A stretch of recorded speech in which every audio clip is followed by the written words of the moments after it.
Okay, let's go ahead and open up to Matthew chapter 13. This is kind of the grand finale here. We're going to finish up the parables no matter what. I'm going to finish up these parables tonight because they form a beautiful little package. So I think the best way to start is let's take a look at where we've come so far.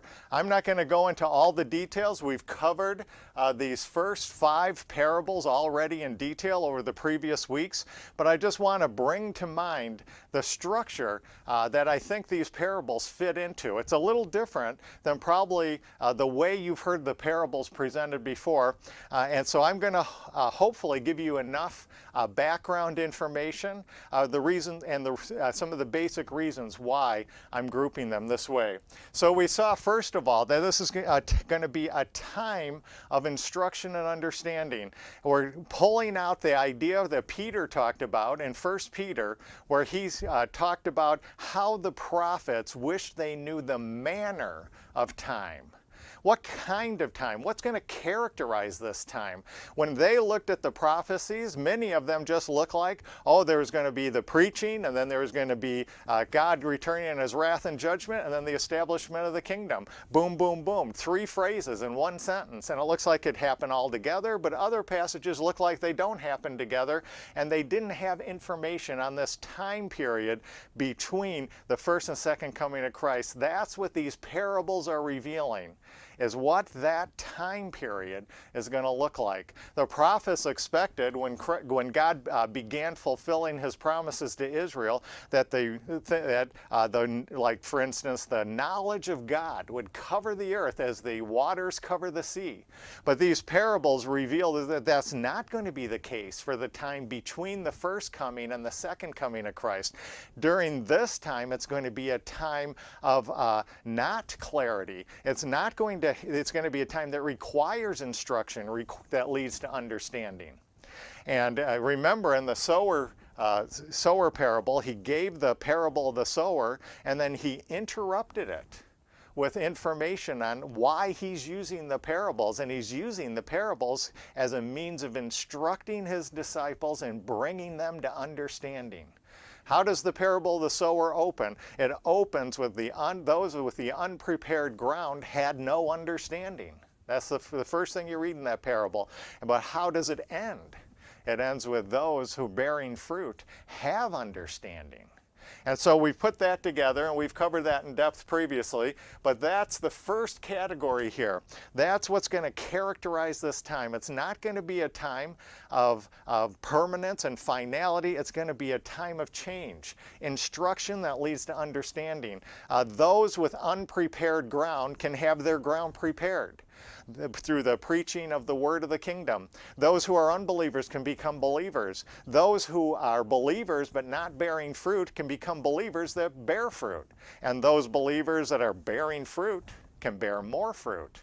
But of course the flip side's true as well, right? We read a lot about this in James. The flip side is they could start out good and then slip back, especially as that persecution intensifies during that tribulation period. So this ministry would also include edification and encouragement and reproof and correction to keep people heading the right way, keep them focused on Christ. So that first parable, especially with regard to the time of instruction and understanding, and remember these because these are all going to be paired up, as you see already here, between the 4th and 5th ones. They're going to be paired up with another parable in Matthew 13. So that's the first one. Then that kind of tells us how this time period is going to begin. It's going to be initiated when the believing remnant's going to start just sowing the word of the kingdom with wild abandon. Kind of like what Jesus and John were doing in the first 12 chapters of Matthew. Jesus is going to stop doing that now, but it's going to pick up again. We have another foretaste of it in the preaching of Peter at Pentecost. And then it's going to reach its fulfillment out in that tribulation period. That's going to start, and they're just going to start sowing the word of the kingdom. Throw it up on the streets, throw it up on the rocky ground, throw it in the weeds, throw it. They're going to send it everywhere because this is a time of change. As I mentioned earlier, the unbeliever can become a believer, the believer can bear more fruit, and bear fruit and even more fruit. And so now when we get to this, that leads into the wheat and the tares, because now he gives us the end of this period. The period is going to end at Christ's return with his angels. And at that and in between the beginning and the end, the children of the kingdom, which are the result of the word of the kingdom from the first parable, produce the children of the kingdom. God's going to plant them in the earth.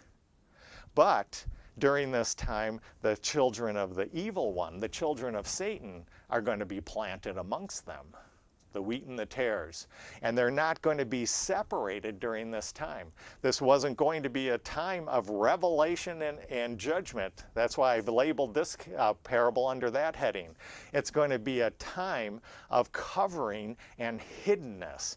And I think the key verse, I've referred back to this many times, but I think since it's such a key verse, we should go back to chapter 10. Matthew 10, just flip back a couple pages, and we'll see here, he's just sending out the 12 to carry out the ministry without him being present. And this is one of the key verses, I believe, for these parables. Verse 26, Matthew 10, verse 26, he says, "Fear them not, therefore, for there is nothing covered." See, this is going to be a time when things are going to be covered. That it shall not be revealed, but it's going to be revealed.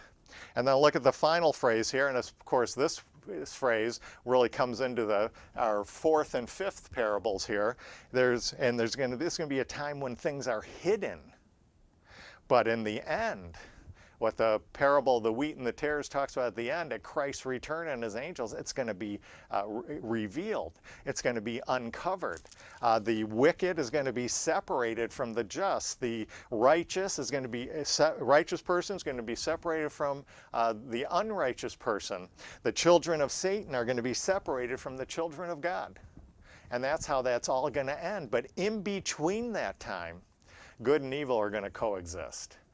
And during the sowing of the word of the kingdom.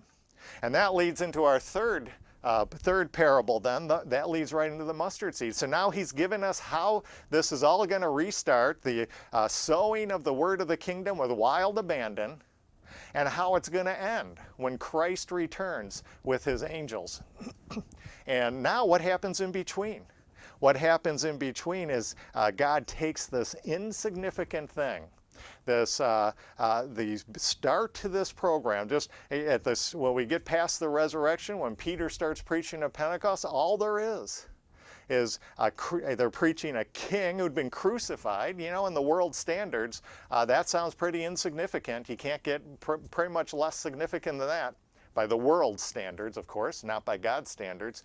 And there's Peter and the 12 and 120 people with him at Pentecost. And it starts out pretty small, pretty insignificant by the world standards.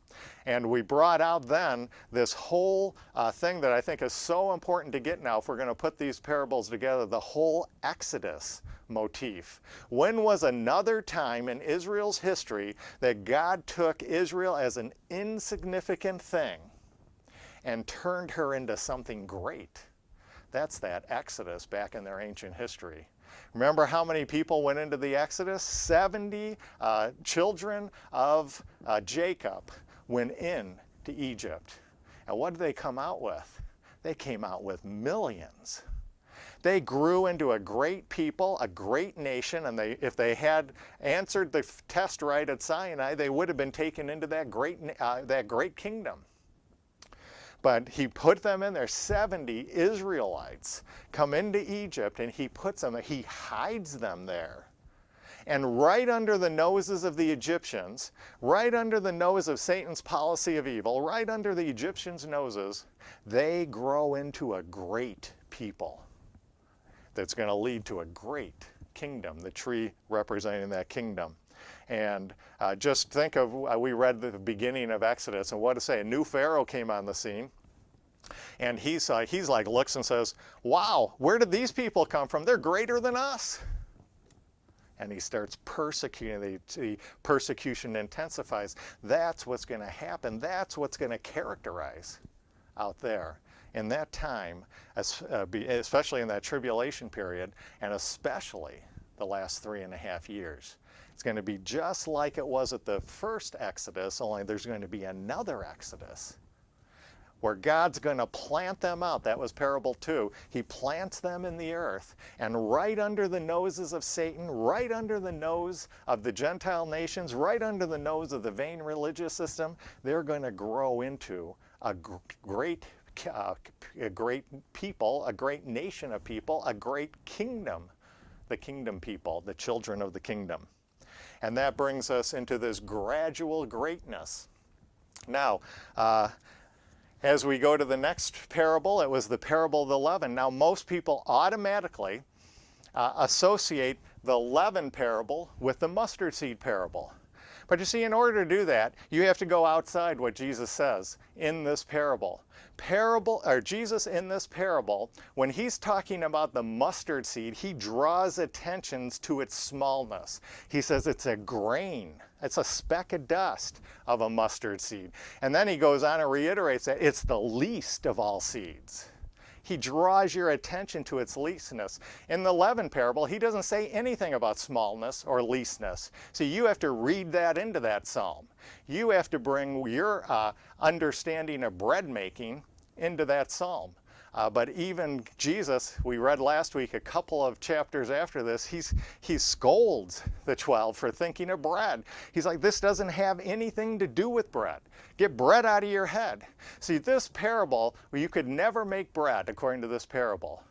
First of all, she's not, you can't hide yeast or leaven in the middle of dry wheat seed and ever expect to get a loaf of bread. There's no loaf in this parable. There's no kneading in this parable. There's no water in this parable. That's not what he's drawn. It's not about bread. And maybe we bring in what Paul wrote. He said, a little leaven leaveneth the whole loaf. But you see here, Jesus doesn't talk about the littleness. So you have to read that into this parable. What is Jesus draws our attention to in the leaven parable isn't the littleness of leaven that grows into something big. It's the hiddenness of the leaven. And we saw that here. That's hidden. The leaven is hidden in the wheat. It's not even hidden in the lump of dough. It's hidden in the wheat seed. And that is what's going to be characterized this time. We talked about the prophetic woman of prophecy, wickedness, and she dispenses this, and she's going to hide this among the wheat seed. And what's the wheat seed? It's the word of the kingdom and the children of the kingdom. And she's going to hide that. And that's going to be allowed to go on until it affects everybody in that believing remnant, all of God's people, all the children of the kingdom. That's going to be a characteristic. And of course, we see some of this already going on in the book of James. So that's actually not to be tied, in my opinion, not to be tied with the mustard seed. It's not the sister parable of the mustard seed. It's because it's stressing the hiddenness. Now let's see what I believe is the sister parable to the leaven. And that's where we left off last time, and that's the treasure. Look at verse 44. Matthew 13, verse 44. Matthew 13, verse 44. Again, the kingdom of heaven is like a treasure. Now, what's he drawing our attention? A treasure, not just any treasure, it's a treasure hidden in a field. And if we bring from the second parable, where he identified the field as the earth, then we could maybe take that a step further and say this is a treasure hidden in the earth.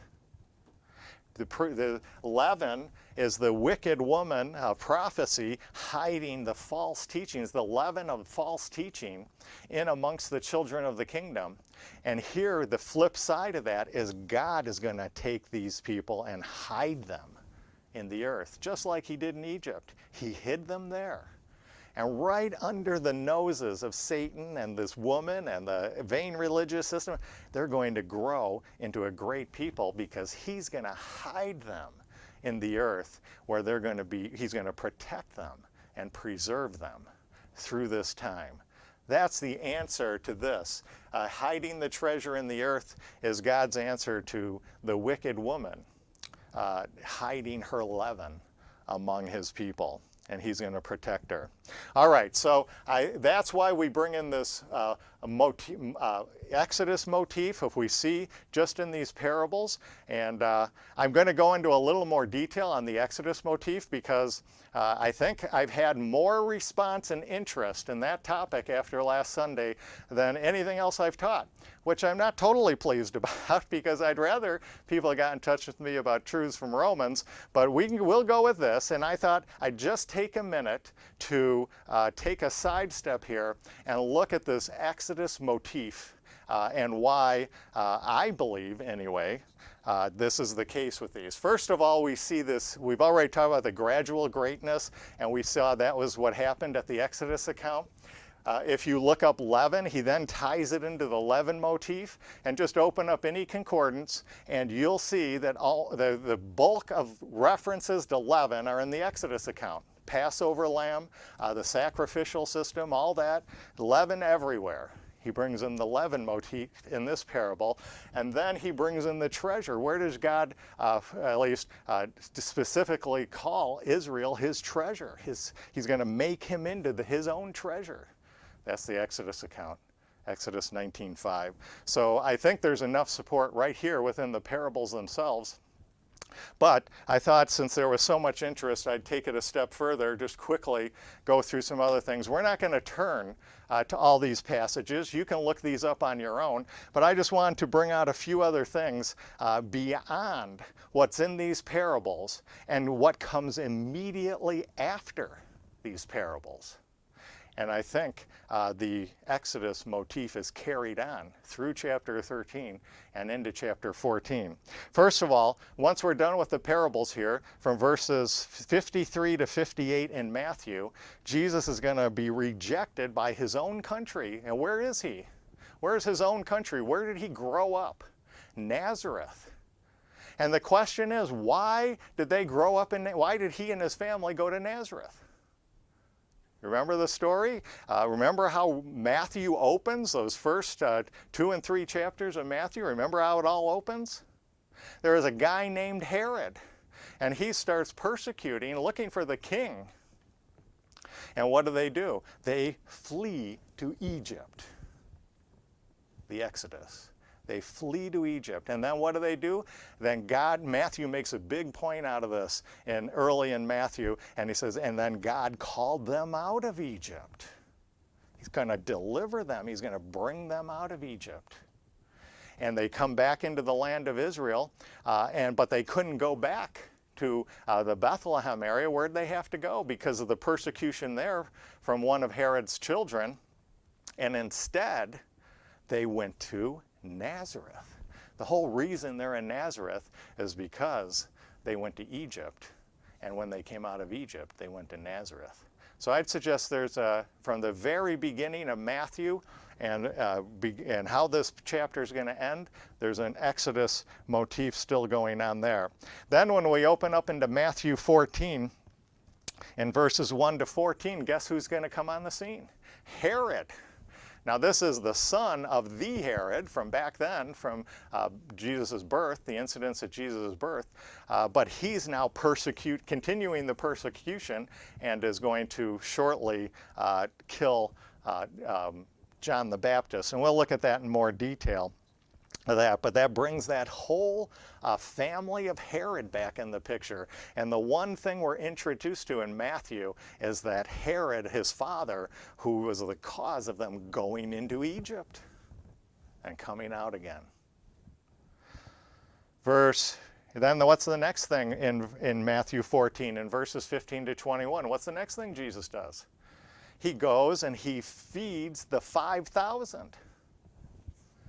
And I don't think I've ever read a commentary that didn't associate that with the manna of God feeding them at the Exodus. Then what's the next thing Jesus does? Jesus goes and he controls the waters and the sea. He walks on the water. And what was the pivotal event in the Exodus? There he controlled the seas and the water so that they could walk through dry shod. So I'd suggest these things all come together I'm not just pulling this Exodus motif out of thin air.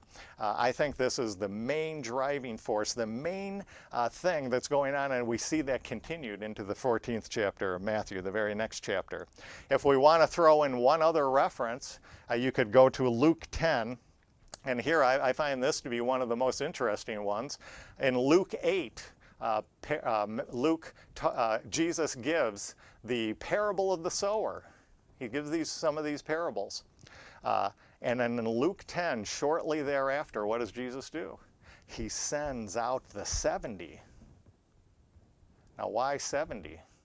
Why not 60? Why not 80? Well, how many Israelites went into Egypt at the Exodus? 70 Israelites. And they came out a great nation. So I'd just say there's some additional information on the whole Exodus motif. I think it carries over through chapter 13 and on into chapter 14. The main thrust of these parables is revealing the fact that there's going to be another Exodus. And that Exodus is going to happen for this believing remnant, and now it's going to be the one in that tribulation period. God's going to plant them just like he planted the Israelites in Egypt. And right under the noses of the Egyptians, they grew into a great people that the Pharaoh thought was bigger and mightier than the Egyptians.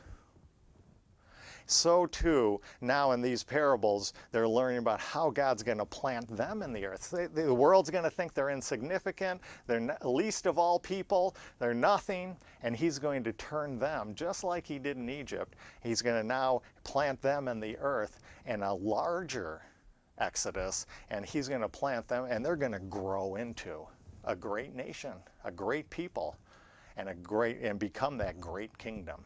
What Israelites didn't accomplish in the first Exodus, they're going to accomplish in this Exodus. Where what took the first exit, broke down the first Exodus, was at Sinai when they went under that law. God gave them a test. They said, have you learned what I've tried to teach you going from Goshen to Sinai? That you don't go under a law, you're not going to be able to do it. If you're going to be my people, I have to do it for you. They get to Sinai and they say, no, we will do it ourselves. And they spent the next 1,500 years under the curses of the law, for the most part, under the curses of the law. And that's what they're still under when they go through this tribulation period. That's the final installment of the 5th course of punishment for that, being under that law. Then they're going to deliver them. But you know what they're going to answer? This believing remnant's going to answer at Christ's return. They're going to give the answer the other group of Israelites at the first Exodus should have given. There, when Christ returns, they're going to look on the one they pierced, and they're going to plead with him to treat them graciously. That's the answer the Israelites should have given back at Sinai. It's going to be given here at Christ's return, and he's going to usher them, he's going to deliver them out of Satan's world system. I guess we could say, we continue our Egypt motif, the Egypt of the earth, the Egypt of the world. Satan's world system on earth, he's going to deliver them out of that, just like he delivered them out of Egypt. And when he delivers them out of that, just like delivering the Israelites in the first Exodus, caused the whole Egyptian kingdom to tumble. He destroyed it. So too, when he comes to deliver this believing remnant in this greater Exodus, it's going to be a part of the cause at least, of the tumbling, of the fall of Satan's kingdom on earth.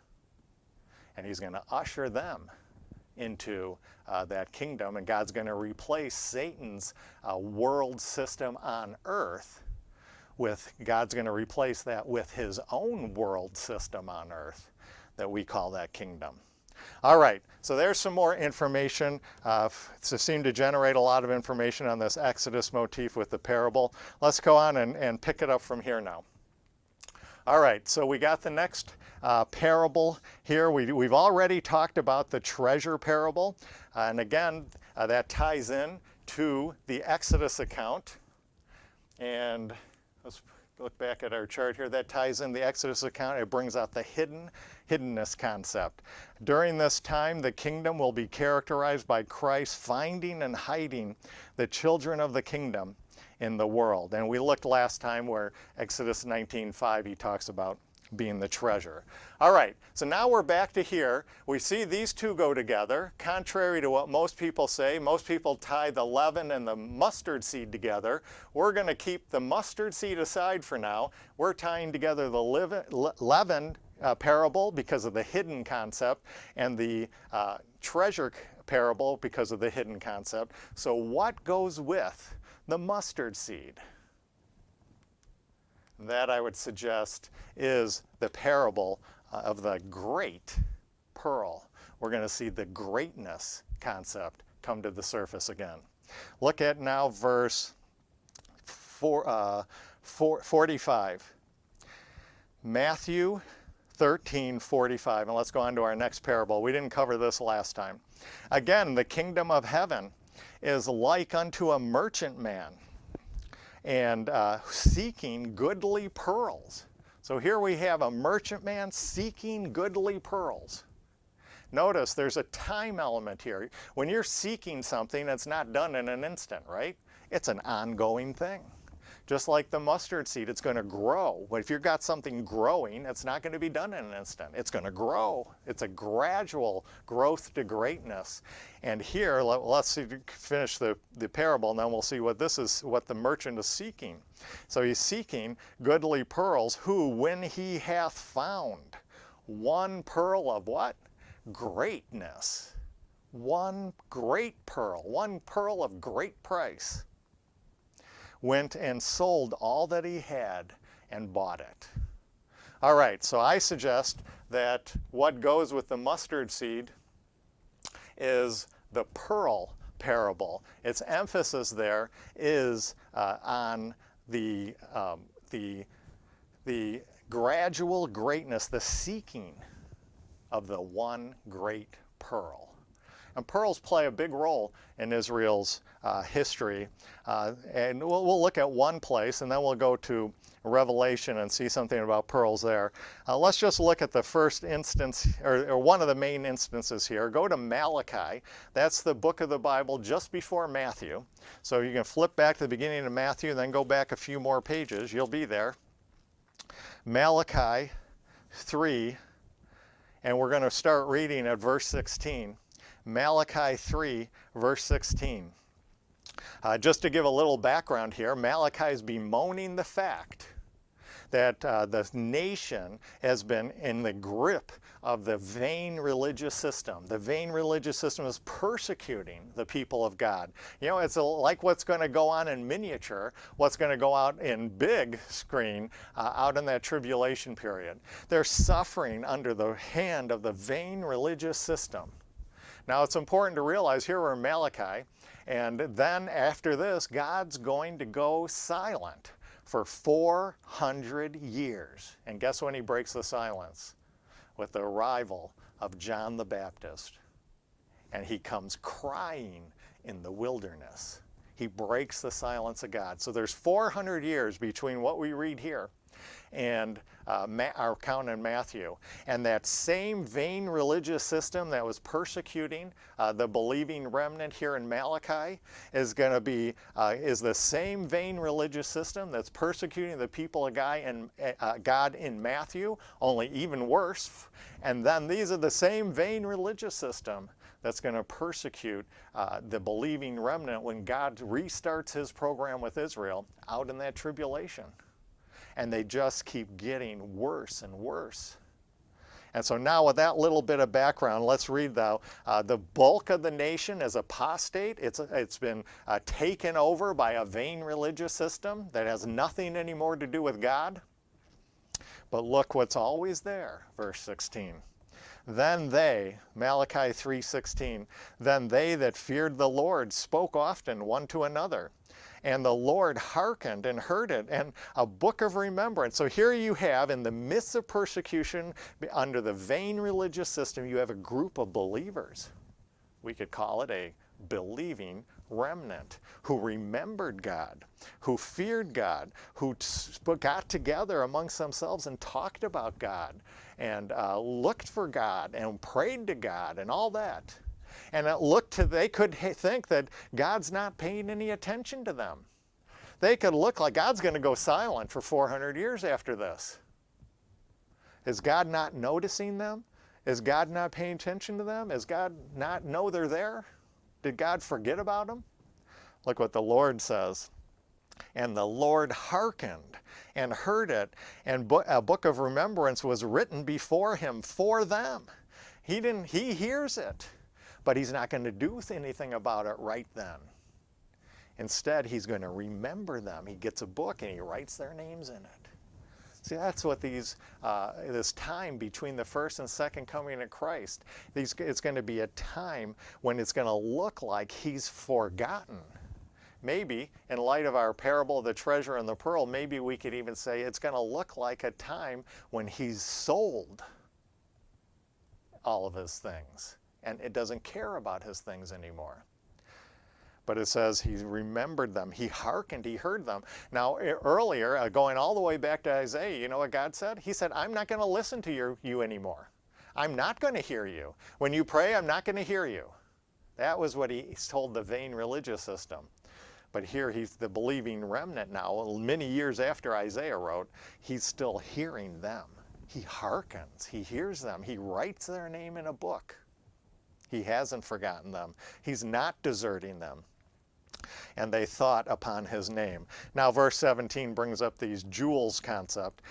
It doesn't specifically mention pearls here, so we're not going to drive the comparison too tightly, but I think a pearl would be considered a jewel. So let's just see how he treats his jewels here. Verse 17, and they shall be mine, saith the Lord of hosts. Of course, that goes back to the Exodus 2 right there.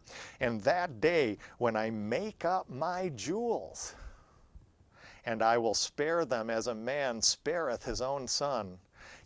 This believing remnant is going to make up his jewels, his pearls, we could say. And look how it closes, because now he's going to bring in our other parables. Verse 18, then shall you return. That's when Christ returns, and he's going to usher them into that kingdom, and they're going to be brought back into the land of the kingdom. And he says here, then shall you return, and then you be discerned between the righteous and the wicked. The parable of the tares and the wheat, right? He's going to separate the tares from the wheat. So here, and between them that serve God and him that do not serve God. All right, but let's now go to a specific reference to these pearls. So we see that this believing remnant, he considers his his treasures, his, what do you call it there, his jewels. Go to Revelation now. Go to Revelation 21, and we'll just look at this real quickly, and then we can finish things up pretty quick after this. Go to Revelation 21. Here we have the climax. He's everything's coming to a head here, and he's talking about the New Jerusalem. Let's just pick it up at verse 10. Revelation 21, verse 10. And he carried me away, and in the Spirit, to a great and high mountain, and showed me the great city, the holy Jerusalem, descending out of heaven. Heaven from God. So here you have the New Jerusalem. It's going to descend out of heaven, and it's going to come to the earth. Having the glory of God, verse 11. And the light was like unto a stone most precious, even like jasper, stone, crystal. He goes through all this description of how the marvelousness of this. We're not going to read down through the whole passage, but looked at Oh, let's just pick it up at verse 17. And he measured the wall, and he gives the parameters of that. And the building of the wall was of jasper, and the city was pure gold, like clear glass. And the foundations of the wall of the city were garnished with all manner of precious stones. The first foundation, jasper, and a sapphire, emerald, sardius, beryl, topaz, go all the way through here, amethyst. And then the verse we want is verse 21 here in this description of this New Jerusalem. And the 12 gates were 12 pearls. Each gate was one great pearl. A great pearl. And the 12 gates. Now, what are these 12 gates? If we read a little more in this chapter, well, let's go up to verse 14. We probably should have read this. Go to verse 14. Just scan up a few verses to verse 14. And the wall of the city had 12 foundations, and in them the names of the 12 apostles of the Lamb. So this is the 12 apostles. Remember in Matthew we're going to read about these are 12 apostles, and there's 12 because they're going to sit on 12 thrones. And here we have they're going to be anchored to 12 foundations, and they're going to have 12 gates. And each gate is a pearl. That had to be a pretty big pearl, a great pearl. And so I think that's what he's talking about in this pearl. Let's go back to Matthew 13. Matthew 13, and that's tied to the greatness that's going to come from that mustard seed. So during this time, the kingdom will be characterized by gradual seeking of good pearls. That's the whole point. These are going to be sowing the word of the kingdom. So unbelievers can be believers. Believers can become fruit bearers. Fruit bearers can produce more fruit. Going to be a time during which that happens. He's seeking his good pearls, and when the full complement of that believing remnant, when all his jewels are in place, it'll be like one big pearl, one great pearl. And that's what he's looking for here, verse 16, who when he had found one pearl of great price. What Jesus emphasized in this parable isn't even so much the treasure or the pearl in this case. He's emphasizing the greatness of it. So during this time, the kingdom will be characterized by gradual seeking of goodly pearls by Christ until he finds the great pearl, the believing remnant, so that he will, and then we come into this final phrase that really came up at the end of the last parable. But because we didn't have time for it last week, I figured we'd just go and finish up the pearl one, and now we can talk about this phrase, which is this idea of, let's go back here, this idea of the having to do with his selling. Look at the end of verse 44, Matthew 13, verse 44. You look at how the parable of the treasure ends. He selleth all that he hath and buyeth that field. And then look at the end of the pearl parable. It says he went and sold all that he had and bought it forth. And most commentators come along and they say this is the death of Christ. He gave up everything on that cross so that he could preserve his treasure and his pearl. Buy back his treasure and his pearl, redeem his people. And that's a very good way of looking at it. That certainly aspects of that would be true, but I don't think that's the main thing he's talking about here, because this looks like something that he's going to be doing during that tribulation period. Not back in the past, an accomplished act in the past, but something he's going to be doing in that tribulation period. So I would suggest this is something different than his death on the cross. And I would suggest that what he's talking about here, just like in what we heard from the believing remnant in Malachi and the believing remnant and the Israelites within Egypt, he's going to leave them there for a length of time. And out in as a matter of fact, there's some places in the Bible even talk about Israel. Remember, they were in Egypt for over 400 years, and many of them had forgotten everything God said. They thought God had forgotten them, and they'd forgotten God. And then at the time at the appropriate time, according to his promise to Abraham, he returned and delivered them. Well, that's this time during the first and second coming of Christ, especially in that tribulation period. He's going to let Satan, he's going to hide his people in the earth system, and the world system. He's going to hide them there. And he's going to let Satan and his policy of evil go to work to take away as much as it can, to do its worst, to do whatever it can do to reach its highmost point of evil. And then he's going to come back and destroy them. He's going to call out his people, and it's going to cause the satanic system to topple. Now let's just see what we're talking about here. Remember, after the resurrection, we haven't gotten there yet, but I think we all know this intuitively, if not by a specific verse. But go back to Matthew 28, verse 18. This is after the resurrection. Look what Jesus tells his disciples here. Matthew 28, verse 18. And Jesus came and spoke unto them, saying, All power is given unto me in heaven and earth. The whole heaven and the earth belong to Christ. He owns it. And of course here, Matthew's especially interested in his ownership of the earth. Paul's going to carry it further and talk about his ownership of the heavenlies, the powers and principalities in heavenly places. Here, it's especially with regard to the earth, but it also includes the heavens. Has all power belongs to him. Everything belongs to Christ. But now let's look what he does during this period. He's going to hand them over. They're going to be hidden in this world system where Satan is going to be allowed to go as far as he can. He's going to be allowed to try and take away as much as he can. He's the usurper. He's not there because he's the owner of these things. He's usurped God and Christ and is now has long ago claimed the Gentiles for his own. When Israel went under the fifth course of punishment, he could claim Israel as his own. The whole world was his own, the whole world system. He's going to let that play out to the very end.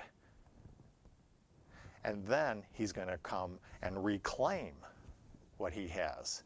Let's just go to Psalm 2 to see this a little more specifically. We'll only be here for a second, so keep a finger in Matthew. But in Psalm 2, he's talking about working through a little bit of the history of Israel here. And let's just pick it up at verse 6. Matthew 2, verse 6. Yet have I set my king upon my holy hill in Zion. I will declare the decree. The Lord hath said unto me, Thou art my son, this day I have begotten you. But now look at verse 8. Everything belongs to the Son. Everything is his. He's the creator. He's the owner. He's the ruler. Everything belongs to him.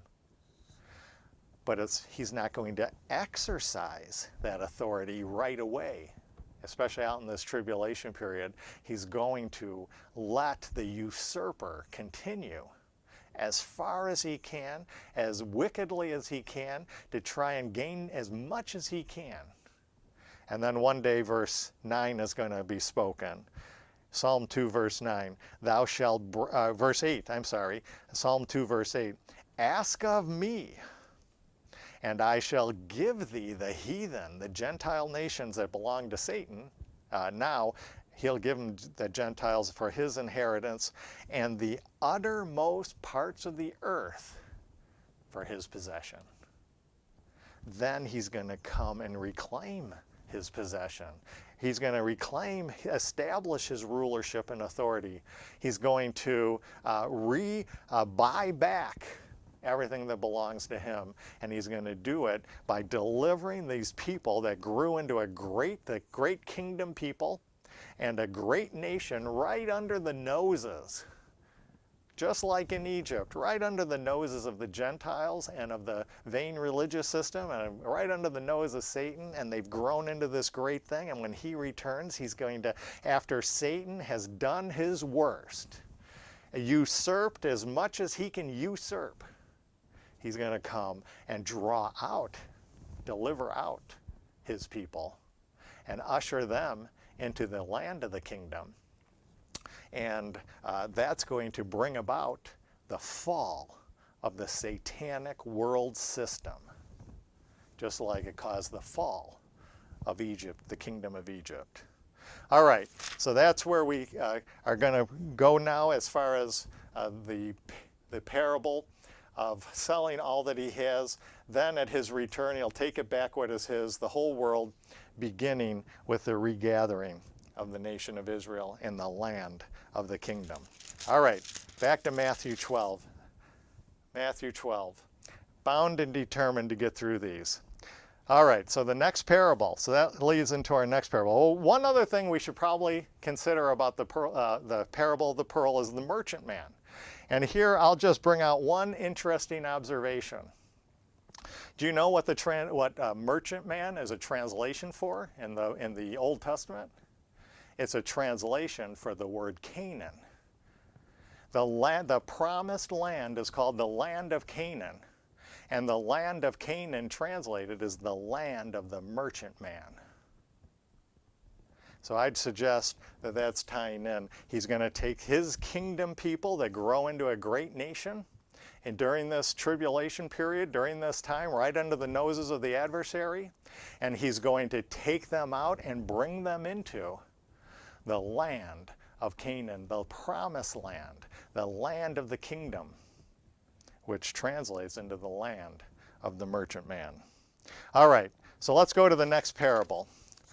The next parable, and then we're going to wrap this up and finish up our little overview of the parable here. And this is the parable of the Dragnet. All right, back to Matthew 13. Matthew 13, verse 47. Matthew 13, verse 47. Again, the kingdom of heaven is like unto a net that was cast into the sea and gathered of every kind. That's what this time period is going to be characterized. It's going to be the net's just going to be thrown out, and it's going to draw in everybody. And then what happens? Verse 48, which when it's full, they drew it to shore and sat down and gathered the good into vessels, but cast the bad away. So here we have the same thing in the wheat and the tares, similar thing in the wheat and the tares. The wheat and the tares are going to be separated, and here we have the good and bad fish are going to be separated. Verse 49, so shall it be at the end of the world. And again, that's unfortunate. People read in there that it's talking about the end of the earth, or the destruction of the earth or something like that.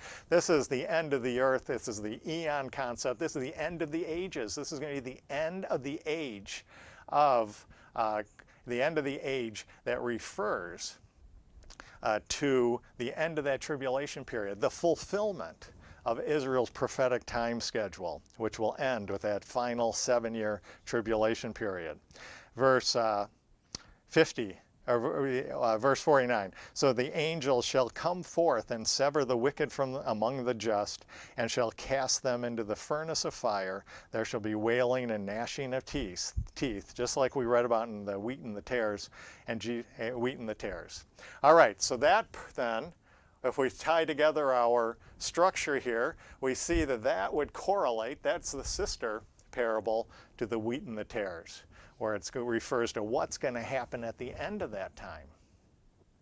And that brings in the dragnet. The good and bad fish are going to be separated, the righteous and the unrighteous, the just and the wicked, and they're going to be separated at that time, just like the wheat and the tares in that second parable. All right, let's finish it off now. Let's look at the final parable here, and that's the parable of the scribe and the householder. All right, remember now, when we read this, I hope everyone realizes this isn't introduced the same way as all the other ones. Not all the other ones. This is uniquely introduced, like the first parable was uniquely introduced. The 6 parables between the first and last parable were all introduced with the kingdom is likened unto something. Well, look how this one opens. First, let's take note of verse 51. And see why we're going to classify this now in association to the sister parable to the first one. Because look what he asks them in verse 51. Jesus saith unto them, have you understood these things? Have you understood all these things? He's been instructing them, and he asks them if they understand. Now look what they say. They say unto him, Yes, Lord. So here we're brought back to where we began in that parable of the sower, the idea of instruction and understanding, and he's bringing it right back to this point now as he closes this perfect package of these parables. He closes it now and he returns to this instruction and understanding concept. And now they say, yes, we understand. So now he makes them the scribes of the kingdom. Verse 52, Then said he unto them, Therefore every scribe which is instructed unto the kingdom of heaven is like unto a man. Notice that's different. It's not the kingdom is likened, it's the scribe is likened. It's a different setup. It's not one of the kingdom parables in the sense the one introduced by the kingdom is likened. This is a separate one like the first one. It's a more general one. It's a teaching one. Verse 52, instructed unto the kingdom. It's still about the kingdom. I'm not denying that, but I'm saying it's not set up like the other six, but it's different like the first one was. And it's instructed unto the kingdom of heaven is like a man that is a householder, a stewardship, an apostleship, which a dispensation, which bringeth forth out of his treasure things new and old. And that's going to be the job, and we see it happening in early Acts. Peter and the 12 are going to start being the scribe of all the things Jesus taught in these parables. And the main thing they're going to be scribing and adding to the information the prophets had already had, that this is going to be set up as another great Exodus. This is going to be another Exodus, a greater Exodus, a final Exodus. The bulk of the time that's going to characterize this time period happens right here in the middle, in the hiddenness. He's going to hide them in the earth. And just like he hid them in Egypt, they grew into a great people right under the nose of the Egyptians, and they didn't even realize it. He's going to hide his people, the children of the kingdom in the earth, the Egypt of the earth, I guess we could say, to bring the motif through. And he's going to hide, they're going to grow into a great people that leads to this mustard seed and the great pearl that's going to continue until the very end when Christ returns, when he's going to, with his angels, separate the wicked, the just from the unjust, the believers from unbelievers, and that's going to be encapsulated in a ministry that's bringing instruction and understanding. And that's what I suggest these parables are about. If you want to look at it a little different way, just in closing, I put this down another diagram. This might be hard for some to read, but I just thought I'd put it in a little different way, another way to organize this. The bottom here is really the key. It's that hiddenness concept, the leaven and the treasure going together. And the key verse there is going back to Matthew 10:26. And then you have the growing into greatness, greatness of the mustard seed and the pearl. And then you have that being extended out all the way to the end when the revelation and judgment will come. And it's all going to be encapsulated as a time of instruction and understanding. That's going to be the ministry of this believing remnant during this time. All right, let's close with a word of prayer.